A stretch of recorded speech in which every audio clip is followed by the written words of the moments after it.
आज जानते हैं योगिनी एकादशी कब है और इसकी कथा क्या है।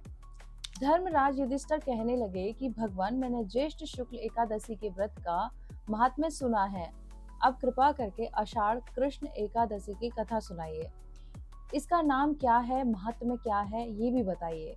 श्री कृष्ण कहने लगे कि हे राजन, आषाढ़ कृष्ण एकादशी का नाम योगिनी है। इसके व्रत से समस्त पाप नष्ट हो जाते हैं। ये इस लोक में भी भोग और परलोक में मुक्ति देने वाली है।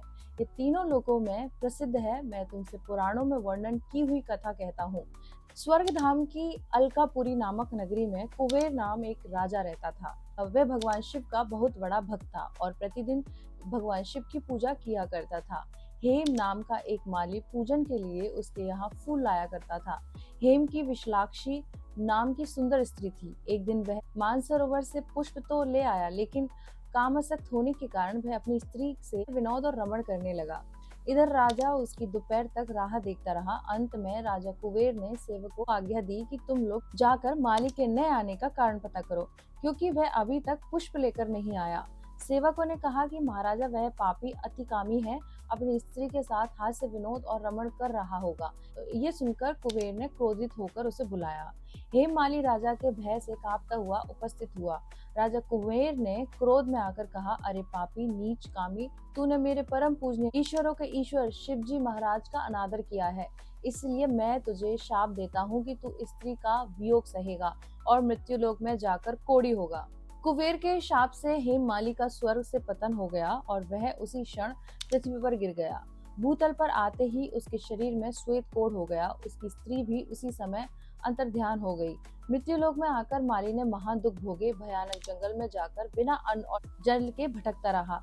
रात्रि को निद्रा भी नहीं आती थी, परंतु शिवजी की पूजा के प्रभाव से उसको पिछले जन्म की स्मृति का ज्ञान अवश्य रहा।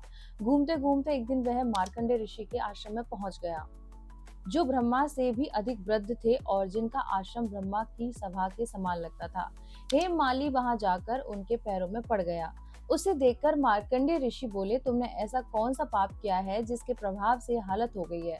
हेममाली ने सारा वृतांत कह सुनाया। ये सुनकर ऋषि बोले, निश्चित ही तुमने मेरे सम्मुख सत्य वचन कहे हैं, इसीलिए तेरे उद्धार के लिए मैं एक व्रत बताता हूँ। यदि तू आषाढ़ मास के कृष्ण पक्ष की योगिनी नामक एकादशी का विधि पूर्वक व्रत करेगा तो तेरे सारे पाप नष्ट हो जाएंगे। यह सुनकर हेममाली अत्यंत प्रसन्न होकर मुनि को साष्टांग प्रणाम किया और मुनि ने उसे स्नेह के साथ उठाया। हेममाली ने मुनि के कथन के अनुसार विधि पूर्वक योगिनी एकादशी का व्रत किया। इस व्रत के प्रभाव से अपने पुराने स्वरूप में आकर वह अपनी स्त्री के साथ सुखपूर्वक रहने। भगवान कृष्ण ने कहा, हे राजन, ये योगिनी एकादशी का व्रत 88,000 ब्राह्मणों को भोजन कराने के बराबर फल देता है। इसके व्रत से समस्त पाप दूर हो जाते हैं और अंत में स्वर्ग प्राप्त होता है। अब एकादशी कब रखी जाएगी? 21 या 22 जून कब रखा जाएगा योगिनी एकादशी का व्रत? इसको जानते हैं कि पारण का समय क्या है। आषाढ़ माह के कृष्ण पक्ष में पड़ने वाली एकादशी की योगिनी एकादशी कहा जाता है। एकादशी से पूरे मनोभाव से व्रत रखा जाए तो जीवन के सभी कष्ट छट जाते हैं और पापों से मुक्ति मिलती है। माना जाता है साल भर में 24 एकादशी पड़ती है, जो हर महीने के कृष्ण पक्ष और शुक्ल पक्ष की एकादशी तिथि पर रखी जाती है। इसी तरह आषाढ़ माह के कृष्ण पक्ष में पड़ने वाली एकादशी को योगिनी एकादशी कहा जाता है।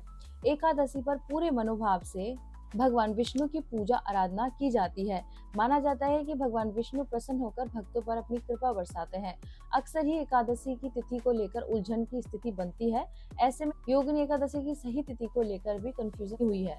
पंचांग के अनुसार आषाढ़ माह के शुक्ल पक्ष की एकादशी तिथि 21 जून सुबह 7:18 पर शुरू हो रही है और इस तिथि का समापन 22 जून की सुबह 4:27 पर हो जाएगा।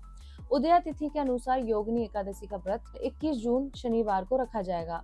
कब किया जाएगा व्रत का पारण? योगिनी एकादशी के व्रत का पारण 22 जून की दोपहर 1:47 से शाम 4:35 तक किया जा सकेगा। इस शुभ मुहूर्त में व्रत पारण करना शुभ होता है।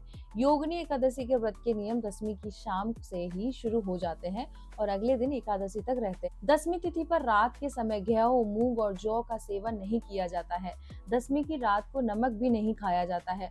अगली सुबह एकादशी पर स्नान के पश्चात व्रत का संकल्प लिया जाता है और फिर स्वच्छ वस्त्र धारण किए जाते हैं। एकादशी पर भगवान विष्णु की पूजा करने के लिए कलश में जल भरकर रखा जाता है, टीका लगाया जाता है, आरती की जाती है और भोग लगाकर पूजा का समापन होता है।